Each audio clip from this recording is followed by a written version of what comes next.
Right, losing in Charlotte 37-29. Yeah, not in my home state anymore. Aaron Rodgers led a furious comeback but fell short. The Packers are now 6-2 and the Panthers are 8-0. Skip, what's your takeaway from this one? Stephen A. Smith, I want you to know, as your brother from another mother, I'm here for you today. I got you. I'm going to have your back on this one because we all know how painful this game was for you because as everyone here will now attest and knew before, the bad man is no longer the bad man. Mm-hmm. The baddest man in the NFL is Tom Brady. Am I right? Thank Patriots you. country loves Thank it. you. Thank you. Once again yesterday, the bad man was just simply bad. He looked ordinary to me. I actually started feeling sorry for Aaron Rodgers in this game. So here's what happened. I'm going to give Aaron Rodgers one small break here. Obviously, the Green Bay defense has gone south the last 2 weeks. 2 weeks ago, it was #1 in the NFL in points allowed. And without Sam Shields in your secondary, not that they're your team, I know it's just your quarterback, but they're not very good. They're just bad. And certainly, when they allowed the 37th point of the game to Cam Newton and company with 9:22 left, 37-14 Carolina, a little fracas broke out on the sideline. And you had, obviously, to me, because they could get no pass rush on Cam Newton, all of a sudden, Clinton Dix is in the face of the great Julius Peppers, who's back in the face of and all of a sudden, Raji gets in the middle of it, and they had a little thing that I don't think it was a big thing. It wasn't. And it actually inspired the defense to go right back out and force a 3-and-out. And then they intercepted Cam Newton, and suddenly Aaron Rodgers was put back in the enviable position of, hey, you score 8 points here and you force overtime. And all of a sudden, it's 4th and 4 at the 4-yard line. And what happened? Aaron Rodgers has gotten gun shy. We know he's been under a little more heat than usual this year. He has not handled it very well. He's gotten tentative. He's gotten deer in headlights. He started to flinch in the pocket. And he was the first to admit, I messed it up.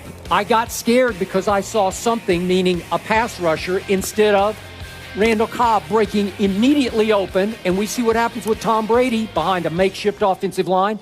He's a quick read, he's pre-snap read, and boom, the ball is out. Aaron Rodgers can't get rid of the ball. He is brain locking under fire. He's looking for a rusher instead of the first open receiver.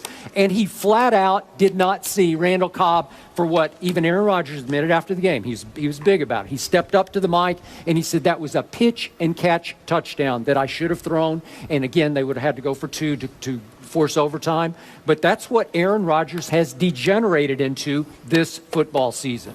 Well, I agree with you. He hasn't looked like the bad man by any stretch of the imagination. We all know that in all seriousness. But I think you cut him some slack, number one, because I thought his second half performance, him bringing them back within a position to tie this game, I think that was admirable because they were getting blown out. Number two, I can't emphasize this enough.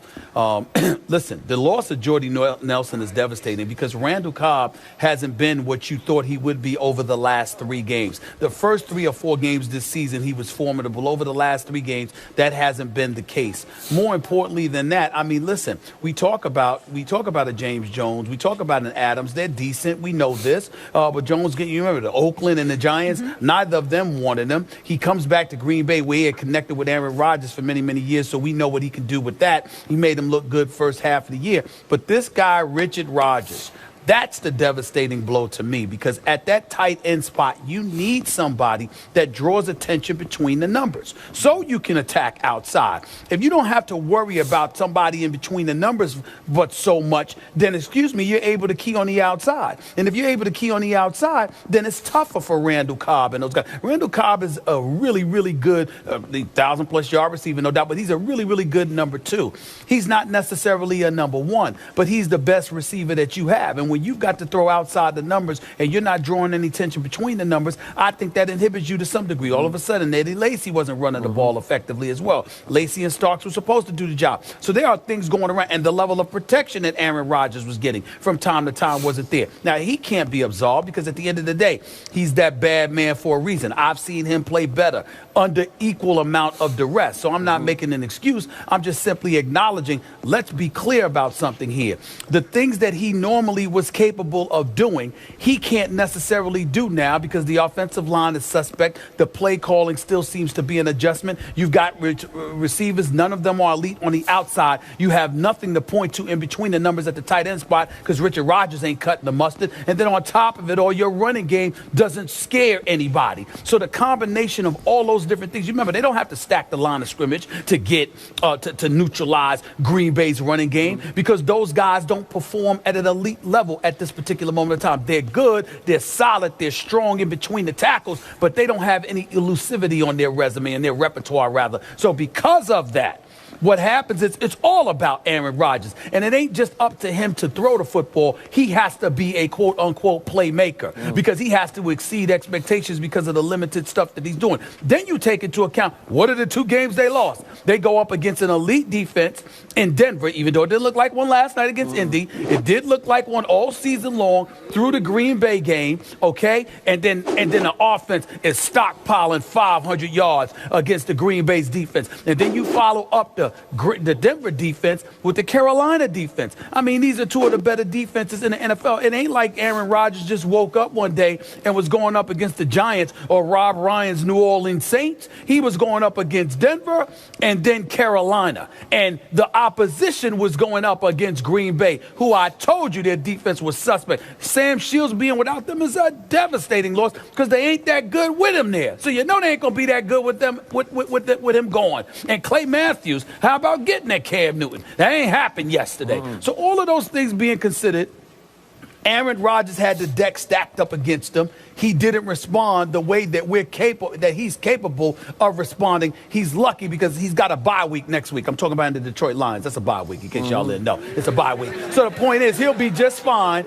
He'll be just fine. They'll get right on track, and things will be okay. But at this moment in time, I don't think you can ignore the fact that Denver and Carolina were 2 defenses that he was going up against, and their defense didn't show up in either game. Okay, but at Denver, he threw Aaron Rodgers for 77 yards. 77 yards. I watched Andrew Luck, as bad as he's been, pick apart that Denver defense in Indy. But wait a minute. You can't go by that because let me tell you this. And I don't want to get into that because we're going to touch on that a little bit later on in the show. But we saw some of the changes Indy made. But let's be clear about something. And Denver came in there ill-prepared last night. And we'll talk about that a little bit later on in the show. But Aqib Talib and Chris Harris, with T.J. Ward back there with them, too, at one of the safety spots. I mean, this secondary in Denver is elite. Didn't look that way last night. But for the most part, they've been elite all year long up until last night.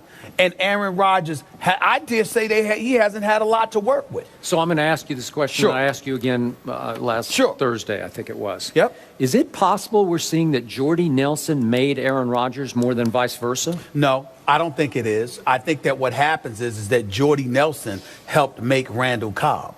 Jordy Nelson helped make whatever tight end was playing for them. Jordy Nelson helped Lacy run for over 1,000 yards because the combination of those, when you've got an elite deep threat receiver, it's just, I'll give you a perfect example, Skip. You and I, who do we talk about? We haven't seen him this year because he's not been healthy. Remember how we used to rave about Deshaun Jackson? When he was with the Philadelphia Eagles and then he went to the Washington Redskins.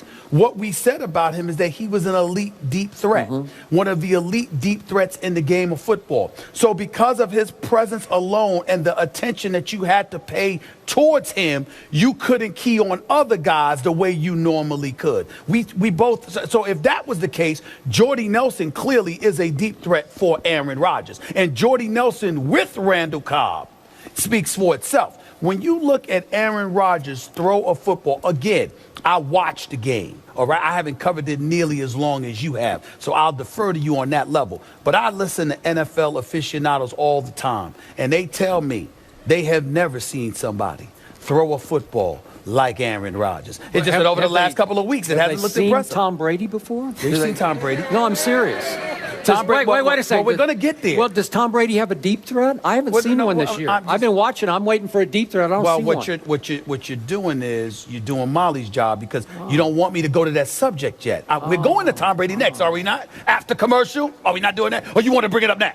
Because we could go there now. I was enjoying it right now, actually. All right, now we can go there now. You want to go there now? Let's go there now. Yeah. Let's go. No, let's stay on topic. Okay? He's trying to sit up there and speed up the subject and change it. I mean, I'm ready just to go. pointing out we something. can go there. You're saying Aaron Rodgers doesn't have a deep threat to make all that. We're surrounded by these wonderful servicemen and women. You think that everybody here loves Tom Brady. We can discuss Tom Brady. Let's go. I don't know that anybody loves Tom Brady here, do they? We are in Massachusetts, but